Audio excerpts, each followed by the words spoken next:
Good morning, everybody. This is the third workshop of the Cape Town Food Growers Initiative, the Living Soil series. And today we're covering plant diseases. Food Growers Initiative is a collective of anybody who wants to grow food with a vision to create a food forest out of Cape Town to enable food freedom. It originated during the pandemic to connect the entire Cape Town and surrounds. The Food Growers Initiative is hosting this event, which is curated by myself and facilitated by myself, and in collaboration with PHA Campaign, led by Nazeer Sonday, and Nemlabs. And our presenter today is going to be Tamaryn Jensen. Andrea Couvert has very kindly allowed us to use his Zoom account to hold this. Our presenter, as I said, is Tamaryn, and as each plant disease case is presented, everybody will have a chance to participate and ask questions. Once all the examples are addressed, we'll have time to raise more examples and discuss them. Please use the chat function to raise your questions, and you'll be given a chance to address them to the workshop participants. We hope this is only the start of a conversation that leads to action to regenerate the soil with organic waste and expand the urban options and applications, and to unlock further innovation and entrepreneurship through collective action. Today, our presenter, Tamaryn Jensen, studied at Stellenbosch University. She did a BSc degree in plant pathology and viticulture, and afterwards her master's in plant pathology. Her first job was an inspector at the Department of Agriculture for 2 years, and then as a technical consultant at the Plant Disease Clinic, the plant pathology department at Stellenbosch campus. She's currently been working for 3 months at Nemlabs as a technical consultant and plant pathologist, and her main area of expertise is fungi and bacteria, plant diseases, but also learning a lot about insects and nematodes in her current job. So welcome, Tamaryn, and it's over to you.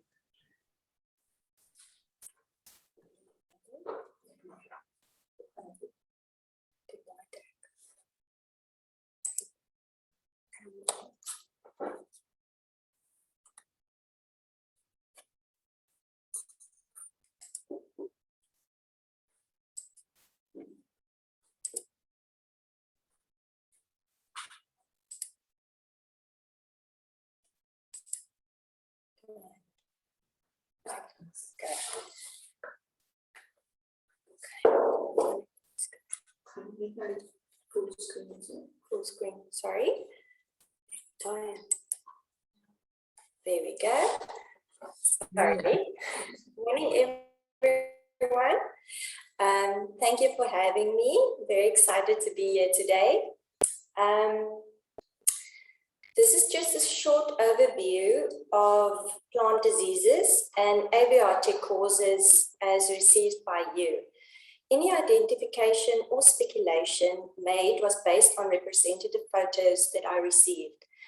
It is always best to have diseases or causes verified in a lab, as this is what I've been doing for 11 years, but I know it's not always possible. So we are here to help you. Now let's sort out the lingo first. I'm going to look at a few definitions just to make the talk more understandable for you. Pathogens. Pathogens are disease-causing microorganisms, for example, fungi, bacteria, and viruses. An abiotic factor is a non-living factor, for example, water, sunlight, temperatures, chemicals, and wind, etc. Biotic factors are living organisms in an ecosystem, for example, humans, animals, or microorganisms, birds, etc. Symptom. This is the expression of the disease that you see. For example, yellowing, wilting, and rotting. in humans, you would have a headache or a fever. A sign is the presence of the pathogen. So for example, the oozing that you see, any fungal growth, eggs, frass, etc. For example, in a human, you would have a runny nose. Soil-borne diseases are pathogens present in the soil that cause diseases associated with plant parts below the soil line. So this disease or pathogen survives and spreads in the soil.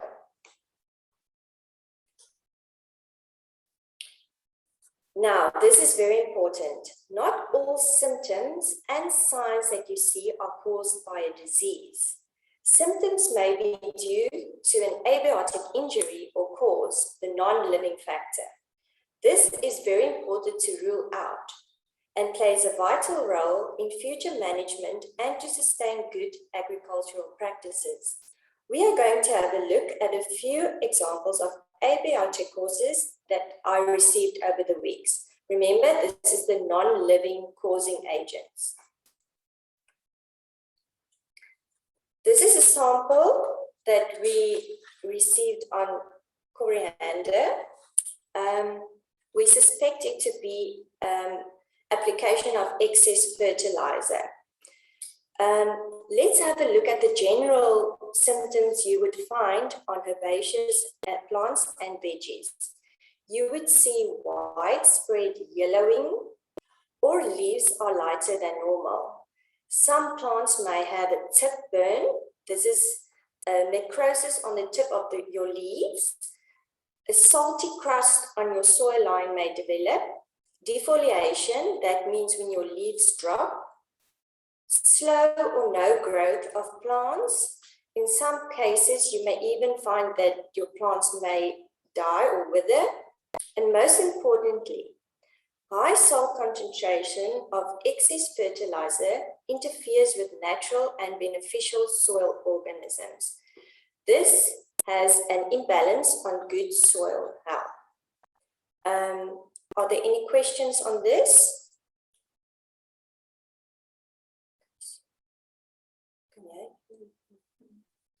No questions yet. Okay. Water stress. This is usually found during the warmest seasons, and you need to up your water applications. This is a tomato plant example that we received. It's also caused by a high salinity in your soil, and symptoms you should look out for is leaf wilting, decline, and stunted growth.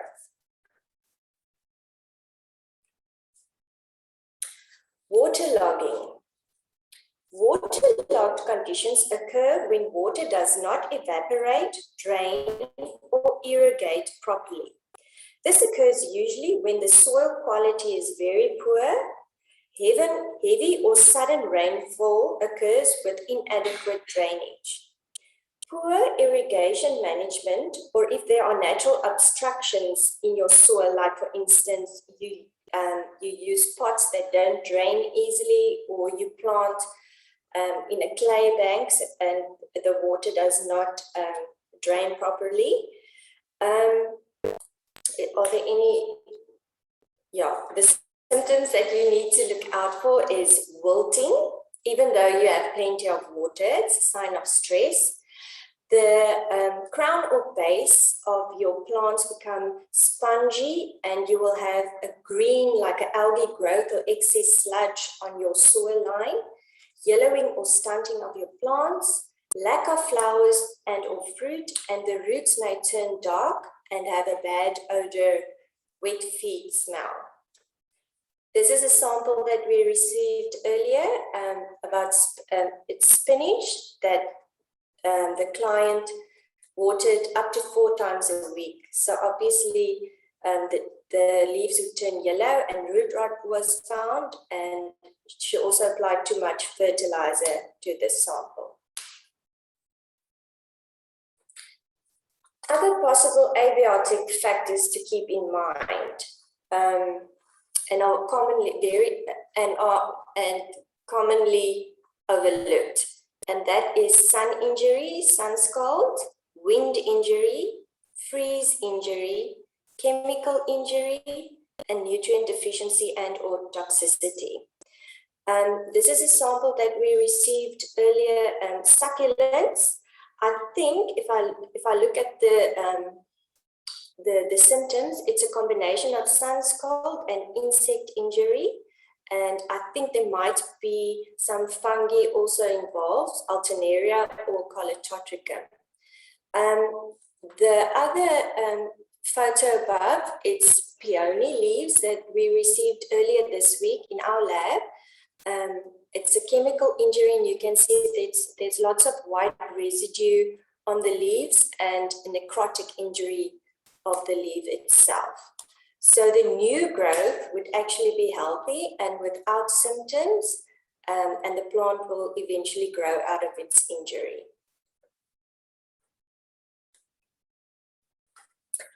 Okay, the most photo examples I received were insect related. Remember, living biotic cores. Now let's have a look at your samples, examples. Okay, this is a symptom on grapevine leaves and caused by the grapevine bug Phylloxera. Symptoms are usually associated with bumpy growths on the leaves. Registered insecticides are readily available. The main focus of treatment, and for the next few samples to follow, are to actually prevent the crawlers from reaching and attaching to the leaf surfaces.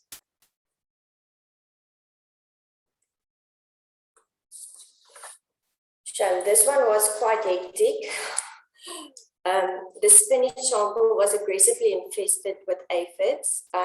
Devastating yield losses can be expected. The following control measures could be used, and please remember this for your other veggies or herbaceous plants as well.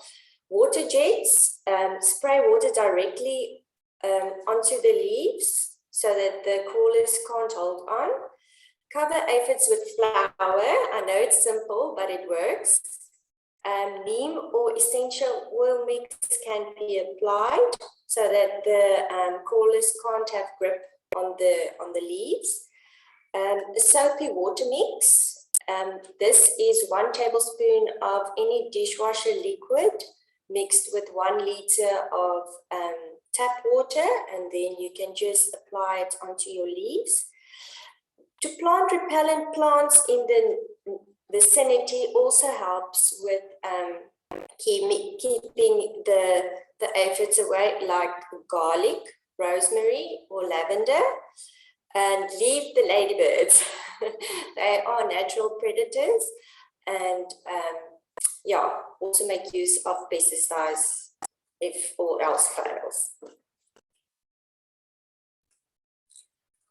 Mealybugs on grenadilla. This sap-sucking pest is found on a wide variety of crops. You can find them on grapevine, blueberries, and citrus, to name but a few. It excretes a sweet honeydew that attracts ants and promotes a sooty mold growth. Now, sooty mold growth, I think you all have seen it on lemon and lime leaves, is that blackish, almost like a cotton wool type of growth on the leaves. You can remove the mealybugs by hand, use the oil, the neem oil and essential oils as with the spinach example, and you can easily wipe off the sooty mold. It won't actually infect your leaves or harm the leaves. It's just a superficial growth.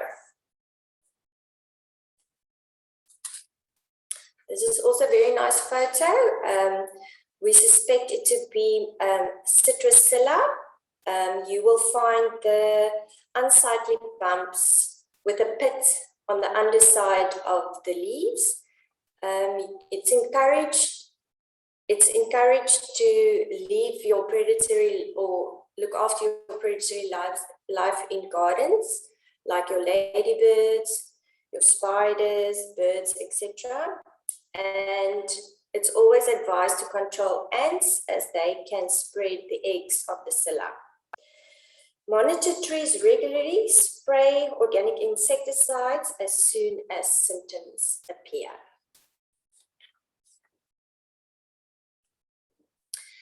This is a sample that we received in our lab. It's actually on parsley. We're growing parsley in one of our tunnels. I'm wondering if the video will work. I took a short video so you can see how quickly these critters move. So your red spider mite is that reddish with the two black spots. There's some other mites also in between. So you can see they're quite fast. Okay. When over-applying nutrients or fertilizer, it can make the plants or herbaceous or herbs more susceptible to red spider mites. And mites usually thrive in hot, dry conditions.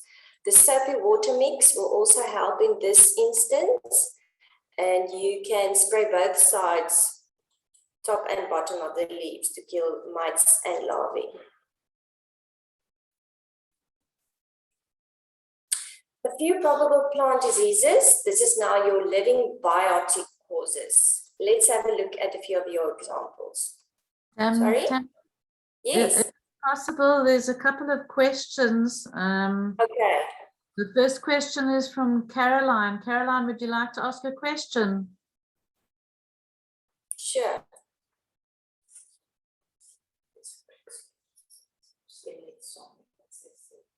Are you not able to unmute? Okay, shall I I've unmuted.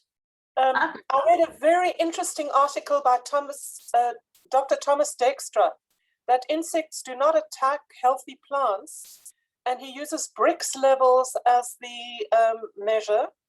And he found that there was a sort of gradation of Brix levels at which various insects begin to ignore the plant. And the aphids were the lowest down at the bottom of that sort of thing. So if you've got aphids on your plants, it's an indication their Brix levels are very poor.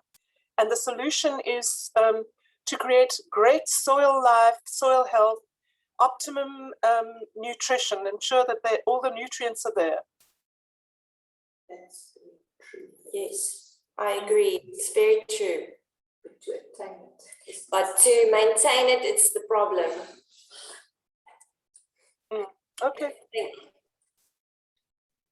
Any other questions? Thank you, Caroline. Yes, there's one other question on your vine example. The little insects on the vine. You specified that it needed to be sprayed with a fungicide or insecticide. Is there any other way of treating it? Should you be picking the leaves off the vine and burning them?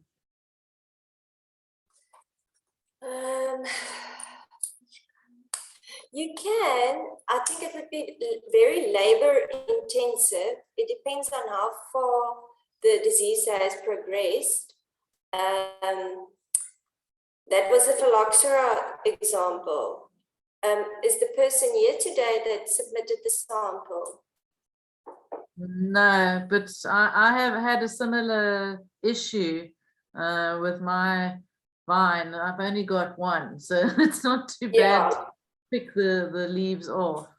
Yeah, it can work. It can work, and totally discard. Just don't go put it in a pile or use it in your compost. I would totally discard that material because it may act as almost like an inoculum source, not inoculum source, but breeding ground. And that's also where. Does that go across to other plants as well, or does it only stay on grapevine? No, it's very host specific. Phylloxera is very host specific. And I'm not sure it's also present in the soil. Yes, it survives in the soil. Yeah, so there's a life cycle or a stage where it goes in the soil, and yeah, it also attacks the roots yeah, also feeds on the roots. So I would totally just take that affected parts away, because if you just leave it there, it will only survive in the soil. Okay, thank you. There is one other question from Lorato. Lorato, would you like to ask a question?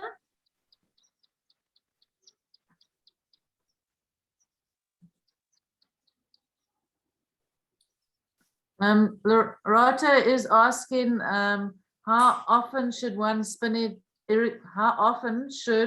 irrigate spinach per week? Oh, I would not do more than once a week, but it also depends on where you stay. If you live in a heavy rainfall area, or like here in the Western Cape, where we don't get much rain during summertime, I would not irrigate more than twice a week, and at night.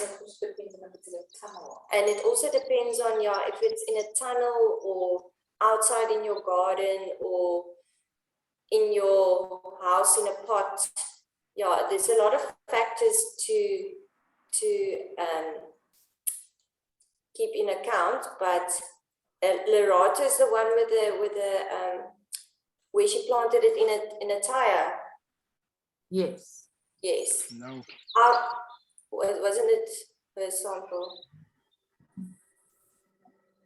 Yeah, so it all depends on where you've planted it. It makes a big difference on your drainage, how easily the water can drain, and the temperature conditions. Okay. Thank you, Tamaryn. Nazeer, you have a question? Yeah, thanks, Tamaryn. I want to ask, what is the impact of spraying? I mean, we know the impact on insects, spraying with chemical herbicides and pesticides. But what is the impact, if any, on plants, on crops, spraying organic sprays, and how does it impact on beneficial insects in the farm? Thanks.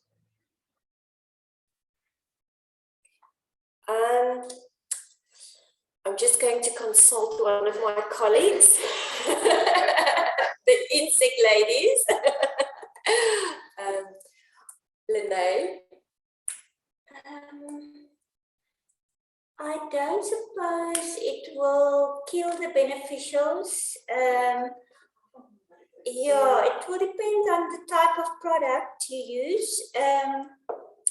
But I also won't overuse. That's also a problem sometimes, especially with the neem oil and stuff like that. If it's overused, it will impact the predators as well. So I'd say monitoring of the pest itself, and also after application of your organic amendment, would be a good idea, just to see if it's necessary to treat again or not. Don't just treat, always monitor. The effect on the plants, I don't know. Some of the neem oils might actually suffocate the plants if they are applied too much. And also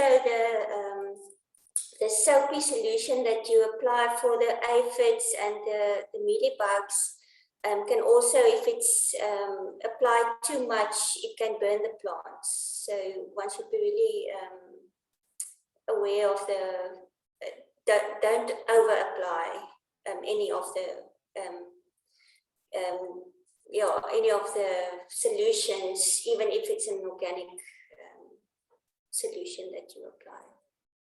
So what I also gather is the key thing is to monitor.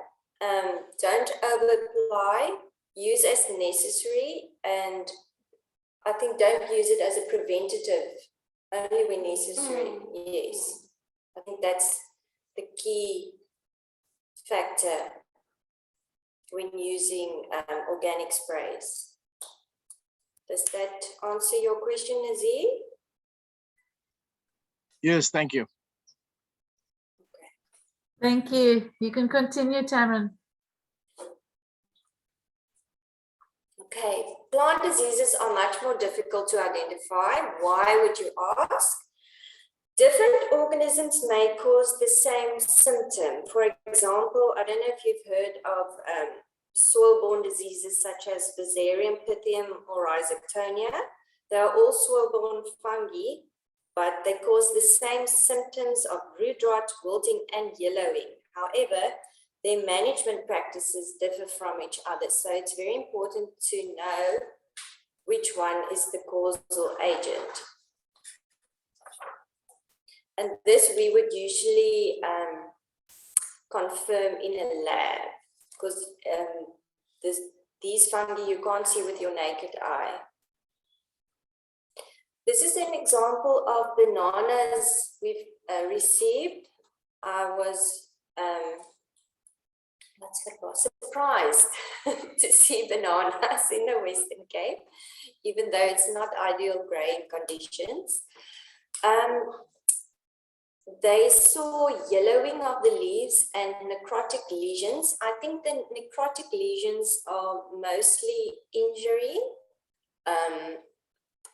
and the yellowing might be stress, or else Fusarium is a very important pathogen on bananas.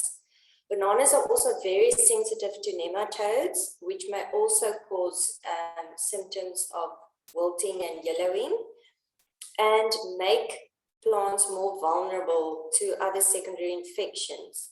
Now, as you know, nematodes or fungi may cause small wounds or entry portals for other non-pathogenic secondary fungi, and the plant may just wilt away. So what I would recommend at this stage, unfortunately, is to remove the plant, because this banana tree will not recover in the next season, for the next season's field. This was one of my favorite photos I received from Ocean View. This is albigo, white rust, or blister disease found on Brassica, or it's found on any green leafy vegetables. It's a white powdery-like symptom, and it mainly infects the green parts of your host.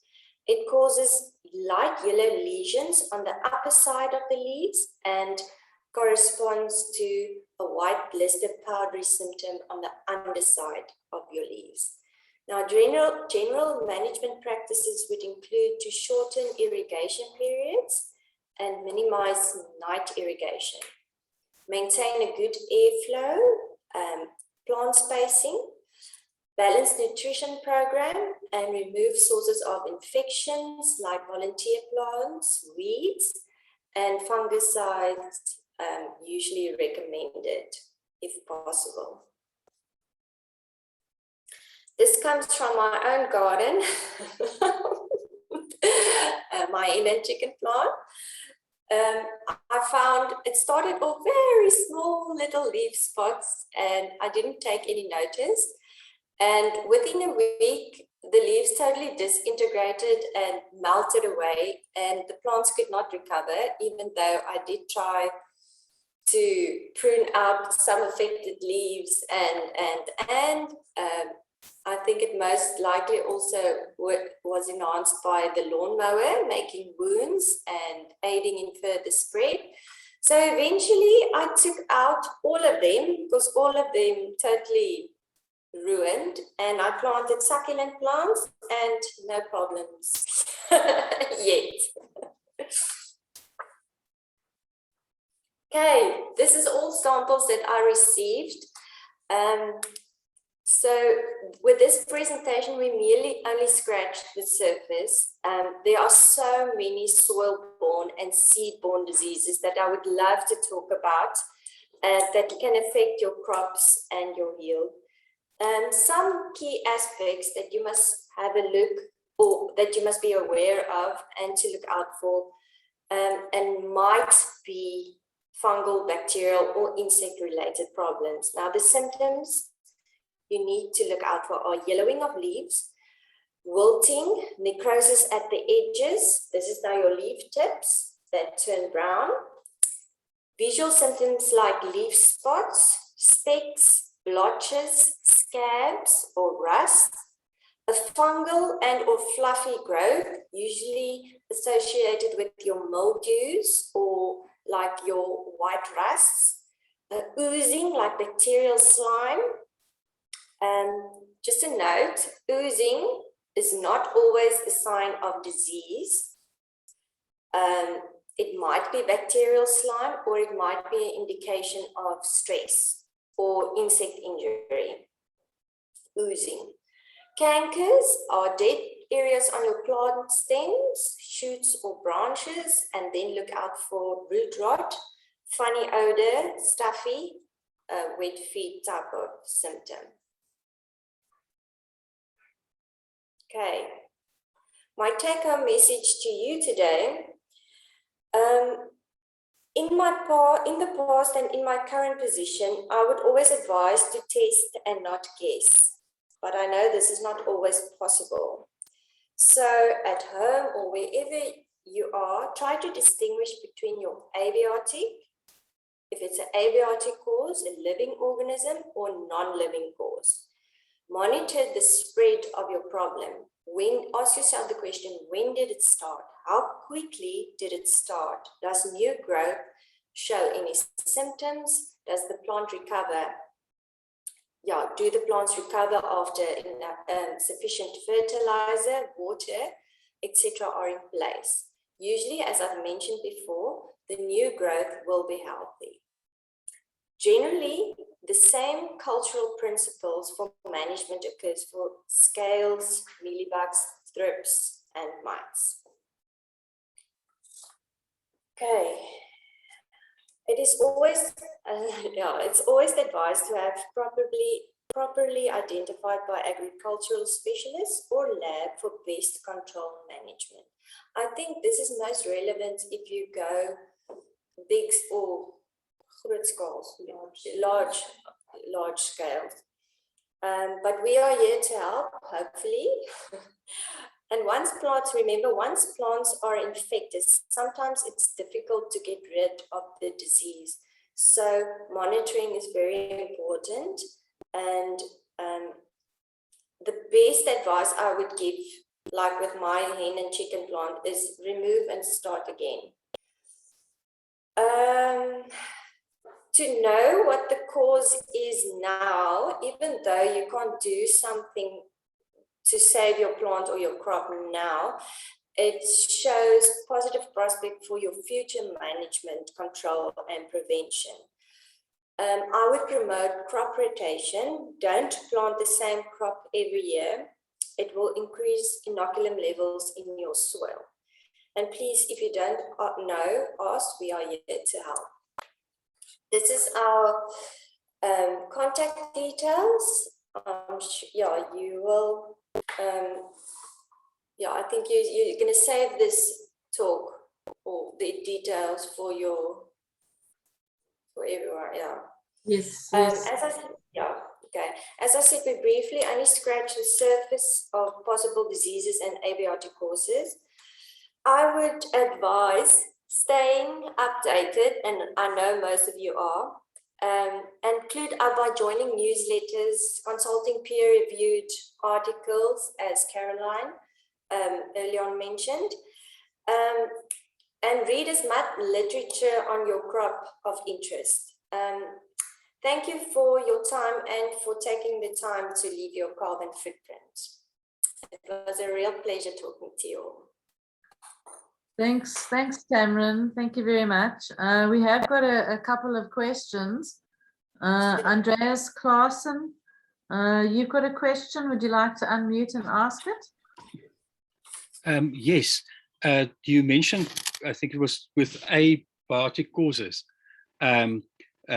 salt crust on the soil, and also at another stage, salty soil, which I suppose then is mixed into the soil itself. What are the causes and what's the best management practices for that? The salted crust and high salt levels indicates high salinity in your soil. So definitely too much fertilizer has been applied. And to get rid of it, it's draining. Yeah, it's om het uit te spoel. To wash it out. Yes. Yeah. It's not so easy, but yeah, it's a common method to use. Yeah, but it's usually because of too much fertilizer applied. Or, sorry, my Afrikaans English, brak, what's brak? Yeah, Ceylon soil. You usually find it in high Ceylon soil. So it can also be from the water, if it's. It can also be from as the a water, cause. yes, definitely. Okay. Thank you. Okay, and remember, if there's too much saline in your soil, your plants might have like this burning, like it's been burnt effect. The leaves turn brown. It looks like a chemical injury, but actually it's the plant that took up too much of the salt, and it has like this burn-like effect symptom. Especially your younger seedlings. But if you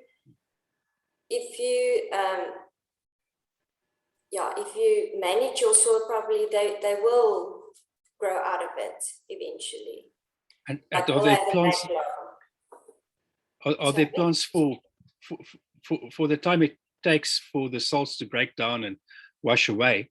Are there vegetable plants that are more salt tolerant than others? Ooh, I'm not sure.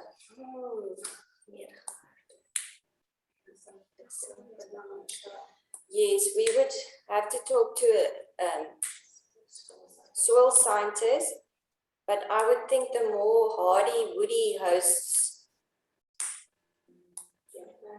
yeah, the smaller herbaceous, soft leafy veggies won't. Yeah, highly susceptible. Highly susceptible, yes. Tomato.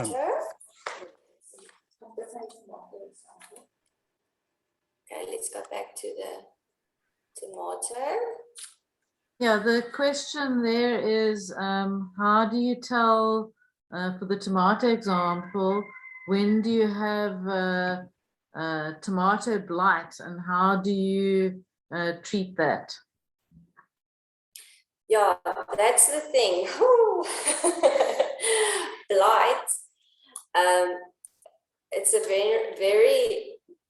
it covers a whole spectrum of most likely diseases that might cause blight, like your fusariums and Pseudomonas, which is a bacteria. So the management practices definitely would differ. And I would not be able to tell you if you show me a sample of a tomato plant, or like, this is caused by this disease. If there is signs, like, for instance, a fungal growth that I can visually see, then I would be able to make a call. But it's very difficult to tell what is the causal agent. You could actually, I've seen some of the representatives that actually take out the tomato plant and cut it off at the crown area, and then look at the internal discoloration. If you see pink or brown or like a hollowness, then it might be a vascular disease, something that's soil-borne. So that's also might be a way of distinguishing what the causal agent is. As I said previously, sorry? I said I can give an example. Last growing season, most of our tomato plants landed up with the leaves, even the new growth leaves, turning like transparent. It just sort of, everything fell away from the leaf until all that was left was a thin transparent membrane and the veins. And then started dying and everything just started turning black, all the leaf points.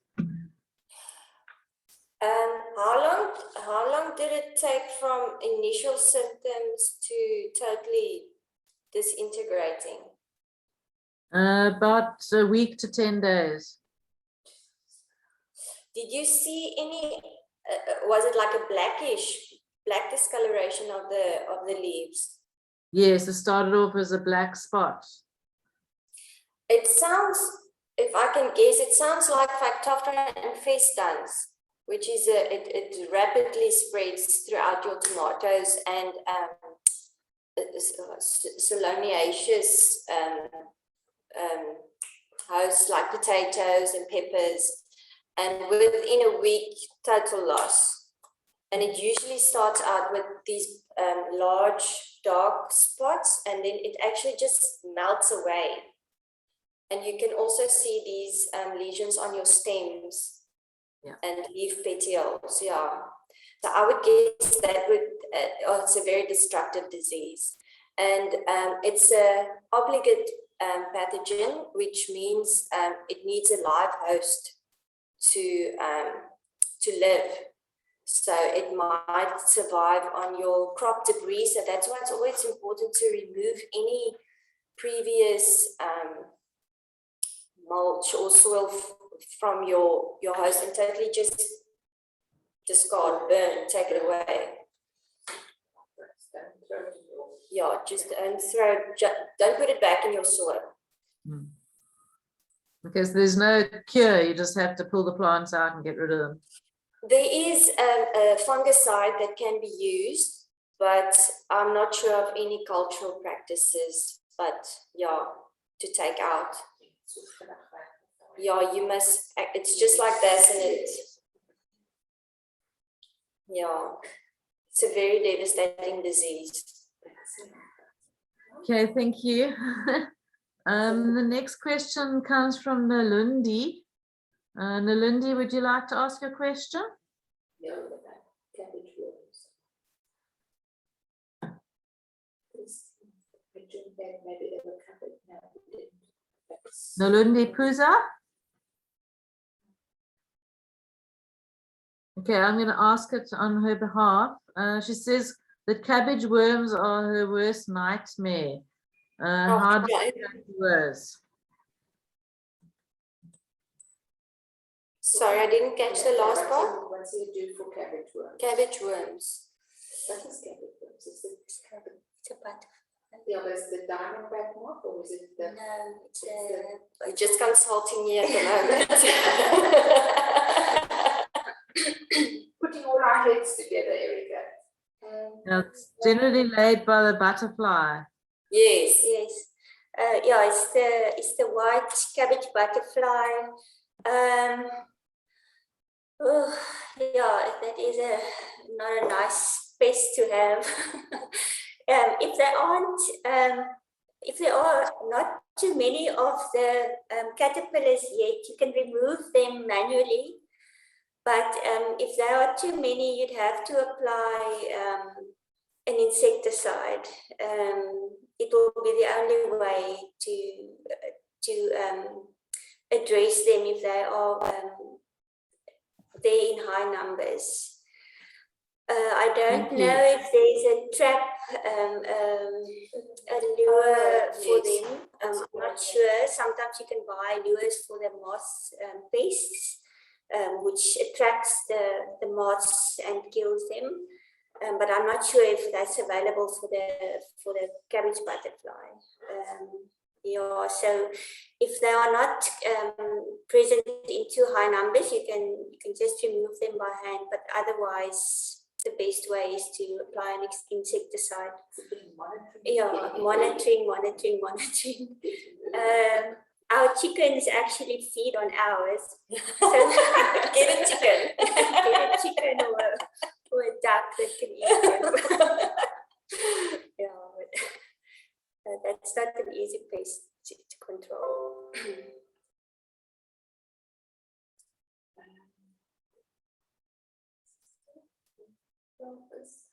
How does one get rid of the lemon disease making the leaves fall inward? Oh, that's usually, sorry? Yeah. There was a question on lemon leaves curling inwards. It might be mites or citrusilla. So I think, what did we say with that? It's also the oil treatment and your dishwasher treatment that can help with that. And if you see any of the sooty mold, the dark discoloration, you can wipe it off. And controlling of ants are also very important, as it can transfer the eggs to the next leaf, etc. Lees die Boesie se vraag, want hulle het sê, Erika het uitgelaat. Uitgelaat? Ja, so nee, lees die vraag, Boesie. Just having a look. Can you get it? Can you read it? No, at the Cabbage Worms. Okay, so it's lower down. The question was from Lucy, just a quick one. How does one get rid of the lemon disease, making the leaves curl inward and distort the growth development of the tree? And that was the one that Tammy just answered. Sorry. Yeah, that was the question that I just answered, was with regards to Lucy's question.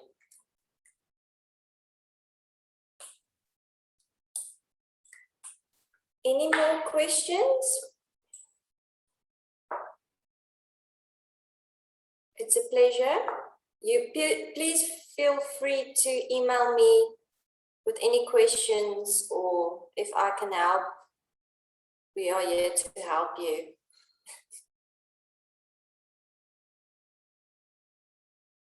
Should I look up now?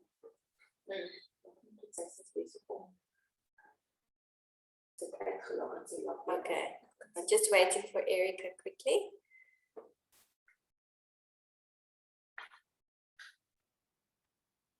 I just wanted to say thank you to Erica and the Cake Down Together group, and also to Nemlabs for this wonderful co-learning experience again. It's lovely to be part of a process of learning, because we all learning to be better producers, and people like Nemlabs are important for us in helping us in that process. So I want to say thank you again. I will have to leave at 10 o'clock because farm work calls, and I think just want to say thank you again. Thank you to all. I also learned a lot from this experience. Lucy said, can we get slide electronically? She said, yeah. You send it from all the.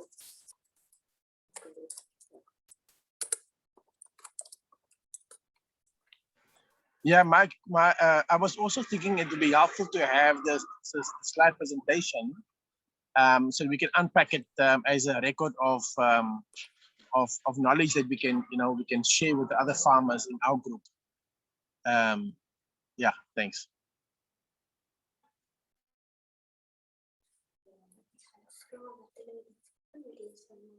Are there any topics that you would like to have been discussed for a next meeting? Is there anything you guys would like to share with us? Or I have one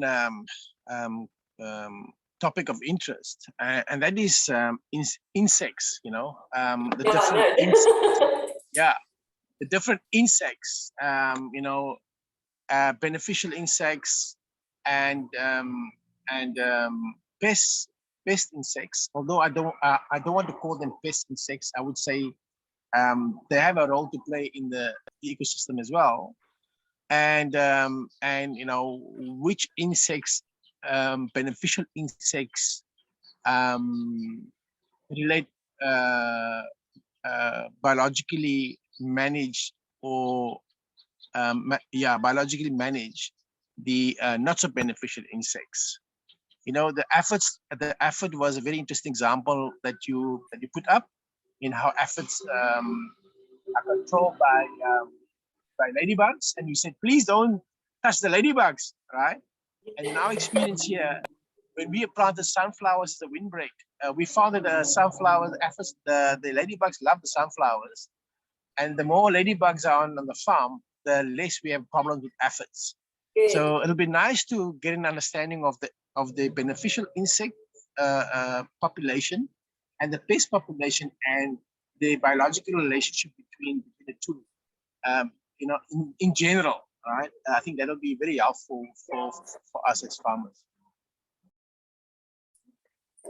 It's a very interesting topic. There's one more question. Yeah, I see there's one more question with regards to potatoes. Sorry, before Nazeer, Sheila here, I just want to say we had very few slides or pictures from anybody, but I think because Lucy also says she wants like a go-to guide.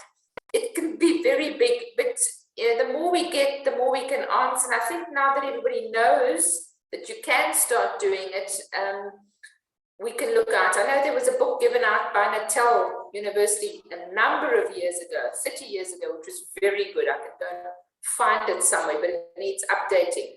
But so as far as the aphids, we can actually get somebody who sells beneficial. I know that's not what we want to do, but they understand the relationships between what to look for, which is beneficial to which insects. I know a guy, they use it quite extensively in the vineyards and in the apples for aphids and things like that. That might help. I don't know if you're interested. We could try and get something like that for a next talk, if that's of interest to anybody. It's not so much about the fact that they sell something, but as I say, they understand what works on what, because I don't even understand it that well. Okay, Tammy will answer. There's a question on potatoes, which she can answer. One last question. I think it's Lorato. What causes leaves to turn brown in potatoes, resulting in the death of plant? I would love to see a photo because sometimes leaf spots coalesce and then the leaves may turn brown. But if it's a soil-borne disease, the leaf may also turn brown. So I think it might be a soil-borne disease that you're talking about. I would like to know if there's any other symptoms that you see, maybe yellowing, or is it just the browning of the leaves? Let's just see if there's another message.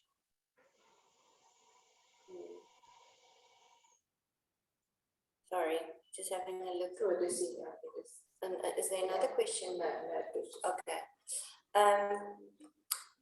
I would guess it might be something like a Fusarium or a Rhizoctonia, which is all soil-borne.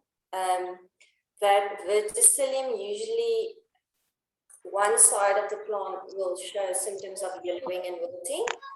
But yeah, I think it might be something like Fusarium or Rhizoctonia in the soil. Thank you, Tamaryn. And thank you for holding the fort when I disappeared for a bit. My Wi-Fi is not very good. Caroline, I saw that you posted a really good thought there. Do you want to share that with us? Yes, it is my little hobby horse. But I've been reading a lot about like how plant diversity supports insect diversity. The more natives have, the greater the insect diversity, because many insects, so 80% of them depend on natives. So if we had native hedges, we wouldn't take away too much from the planting space and the growing space, but we'd support this rich diversity of insects. I must admit that my garden, the the herbivores just take over. So I'm not sure if a farmer would want to do that. Thank you.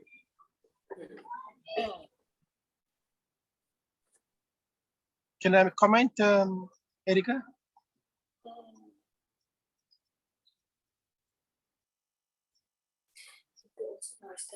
Have we lost Erica again? Oh, she's there. Yeah, I didn't know, I didn't know Sheila was there. Just to say thank you again to Sheila. She's hiding behind somewhere there. I just want to say yes, but sometimes Sheila, you know, to give us too much information really, you know, stresses us out, particularly me. And this process that Erica started is actually a nice, slow process where we attend to specific problems and then build our knowledge around solving those problems, rather than giving information, you know, 10-page information booklet or a slide or whatever, and then it becomes really, really difficult to learn in that way. So I love this process as it is now. Yeah, and Nazeer, like this morning, I edited my talk. I included 2 more examples that I received earlier this week. So it's actually a talk you can build on, adding more examples and sharing with you. So it's, yeah, it's an ongoing process. So it sounds like for our next meeting, we want to continue this process and have everybody keep sending in the examples. And if you're willing, Tamsin, to do another workshop with another set of new examples, possibly we're looking at January at this stage. That would be great if you'd be willing to. Yeah, nice and hot over December. So send me all your pictures. No, you're more than welcome. Great, thank you very much. I don't know, does anybody else have any other questions at this stage? If not, we're going to wrap it up and then ask everybody to please WhatsApp or email to us all your examples. I'm going to send out this presentation and the link to the recording once I've loaded it to everybody that registered to your emails. So you're welcome to send in your examples by email, or you can post them in the WhatsApp groups where we can discuss it as well in the meantime and come up with all our home remedies. And Tamaryn can let us know what she thinks of those too. Yeah, I'll work on my English in between. Great. Thank you very, very much. Thank you. Everybody. You're welcome to unmute and say goodbye. Thank you very much. Bye-bye. Thank you so much. Thank you, everybody. Thank you, everybody. Thank Lovely you. learning space. Bye-bye, everyone. Very much. Bye. Thank you. Thank you, Erica. Thank you, Sheila. Thank you.